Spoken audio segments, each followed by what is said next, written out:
राम राम भाई सारे भाइयों ने। तो भाई अपन जेल वार्डन का वर्कआउट करा दिया भाई। जेल वार्डन वाले वर्कआउट करके तो कुकर पड़े हैं भाई, कैदिया ही डल पड़े हैं, जुकर कैदी पड़े रह रहे हैं।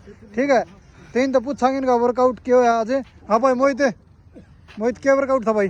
एक 800 थी जी, हाँ एक 700 थी, हाँ 300-400 भाई, बहुत बढ़िया। हाँ भाई क्या था? यो था। ले भाई आसंग नहीं है बोलने की कति। यो भाई मैं वेट देख लियो, कितना वेट था भाई? 115 ईप कितना रह गया? 107 भाई, ज्यादा भी बहुत ज्यादा है। हाँ भाई क्या करा? एक 800 लगाई है। अच्छा 100 का 3-400 ले भाई बहुत बढ़िया। अपन है 800। तू तो पार्क वाली फीलिंग ले रहा थी। हाँ भाई अमन है, मारे अमन का देख लो भाई, जमा तो गात जमा लाल बना दिया मेरे भाई।